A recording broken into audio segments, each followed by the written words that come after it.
검찰도 수사에 속도를 올리고 있습니다. 서울중앙지검 연결해 보겠습니다.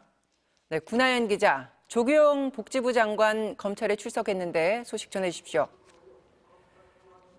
네, 12.3 내란 사태를 수사하는 검찰 특별수사본부가 조규홍 복지부 장관을 소환해 조사 중입니다. 비상계엄과 관련해 국무위원이 소환 조사를 받은 사실이 알려진 것은 이번이 처음입니다. 조 장관은 윤석열 대통령의 비상계엄 선포 전 열린 국무회의에 참가한 11명 중 한 명입니다. 조 장관은 지난 5일 국회에 출석해 당시 국무회의에서 계엄 선포에 동의할 수 없다고 말했는데 윤 대통령이 바로 자리를 떠 의견을 개진할 기회가 제한적이었다고 말한 바 있습니다. 특히 계엄 포고령에 파업 중이거나 의료 현장을 이탈한 의료인은 48시간 내 본업에 복귀하고 위반 시 계엄법에 의해 처단한다는 내용이 담긴 것에도 전혀 동의할 수 없다고 했습니다. 검찰은 조 장관을 상대로 비상계엄 선포 전 국무회의에서 어떤 논의가 오갔는지, 전공의 관련 내용이 포고령에 포함된 경위는 무엇인지 등을 물을 계획입니다. 네, 군 수뇌부에 대한 수사도 이어지고 있는데 조금 전에는 압수수색 이야기도 있던데요. 네, 그렇습니다. 조금 전 들어온 소식인데요. 검찰 특수본이 수도방위 사령부를 압수수색하고 있다고 밝혔습니다. 특수전 사령부에 대한 압수수색은 어제로 종료됐고요. 국군 방첩 사령부에 대한 압수수색은 오늘로 나흘째 이어가고 있습니다. 오늘 여인형 전 국군 방첩 사령관도 이틀 만에 다시 소환했는데요. 여전 사령관은 현직 군인 신분이라 파견된 군검사가 조사하게 됩니다.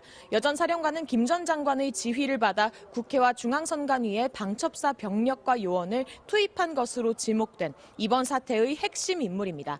우원식 국회의장과 한동훈, 이재명 대표 등 유력 정치인 체포를 시도했다는 의혹도 받고 있고요.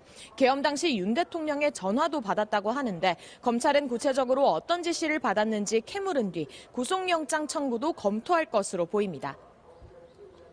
네, 사태 핵심 인물인 김용현 전 국방장관에 대한 조사는 어떻게 이어집니까? 네, 계속 이어지고 있습니다. 검찰 특수부는 오늘 오전 10시부터 서울 동부구치소에 대기 중이던 김 전 장관을 불러 다시 조사하고 있습니다. 어제도 김용현 전 장관을 불러 늦은 저녁까지 5시간 정도 조사했는데요. 김 전 장관은 검찰 조사에서 윤 대통령이 포고령을 직접 수정했다고 진술한 것으로 알려졌습니다. 국회의 정치 활동을 금지한다는 포고령 내용은 위헌성이 확인돼 그 자체가 내란 혐의의 강력한 증거로 지목돼 왔는데요. 포고령을 윤 대통령이 직접 검토했다면 윤 대통령의 내란 우두머리 혐의는 더 짙어질 수 있습니다. 검찰은 김 전 장관을 추가 조사하면서 윤 대통령의 지시 내용 등 사태의 전말을 추궁해 나갈 것으로 보입니다.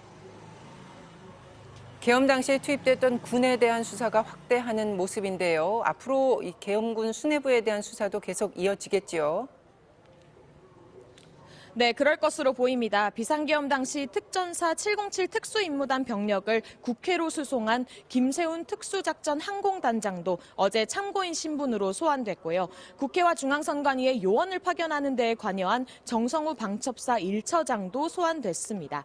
계엄 선포 직후 윤 대통령과의 통화에서 이번 기회에 싹 다 잡아들여 정리하라는 지시를 들었다고 밝혔던 홍장원 전 국정원 1차장도 어제 검찰 조사를 받은 것으로 확인됐습니다. 군 주요 인사들의 엇갈리는 주장이 많은 만큼 특수부는 군 인사들의 진술뿐 아니라 객관적 증거를 통해 계엄 전후 상황을 재구성하는 데 수사력을 집중하고 있는 것으로 전해졌습니다. 지금까지 서울중앙지검에서 전해드렸습니다.